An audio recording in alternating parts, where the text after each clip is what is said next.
Hello again, and welcome to the latest bulletin from Haverhill UK News, brought to you by Haverhill TV. In the news for today, Friday, September the 14th, Haverhill's Chief of Police says the police are carrying the can for failures to sort out the traffic situation in Haverhill High Street. A quick preview of what Haverhill's next family pub and restaurant will look like, and trying to find out about Haverhill's Golden Age, a new initiative from One Haverhill.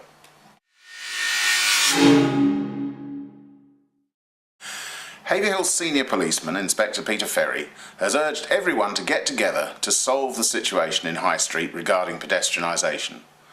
Now, this is a very emotive issue. The meeting itself was extremely fiery, probably the most fiery meeting I've ever attended as a police officer.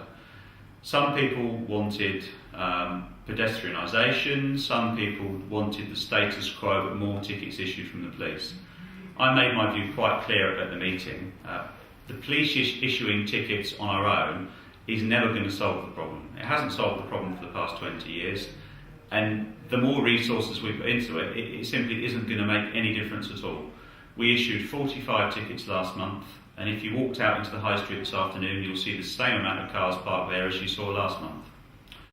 After Monday night's Safer Neighbourhood Team public meeting, which Inspector Ferry described as the most fiery meeting he had ever attended as a police officer, he said he felt police were carrying the can for the situation, and that an honest debate was needed between all parties to come up with a solution.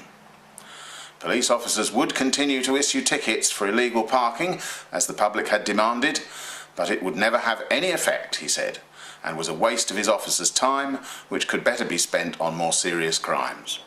We may have a few closed pubs dotted around Haverhill at present, but here is news of what the next new pub will look like. Marstons have signed a deal with Carisbrooke, the developers of Haverhill Research Park, to create a family pub and restaurant on the site at Hanchet End. And this is a visualisation of what it might look like. It won't only be serving the needs of the businesses on the park, because there will be 150 new homes built there too, in a deal Carisbrooke recently completed with Taylor Wimpey. Would you like an app to check if your school is open in bad weather? Well, you can have one.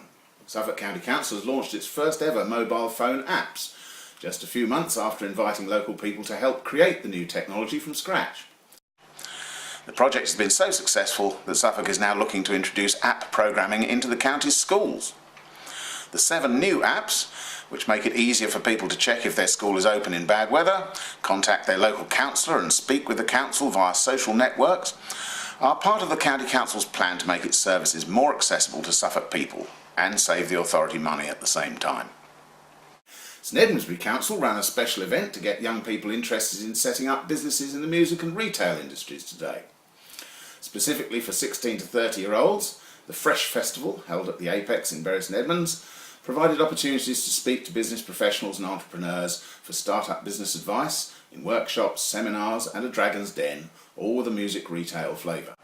Kirsty Downs of St Edmundsbury, one of the organisers, told us all about it. So basically today is all about appealing to a younger audience as part of the business festival, just to try and give them a little bit of an outlook onto how to get into different careers and everything like that.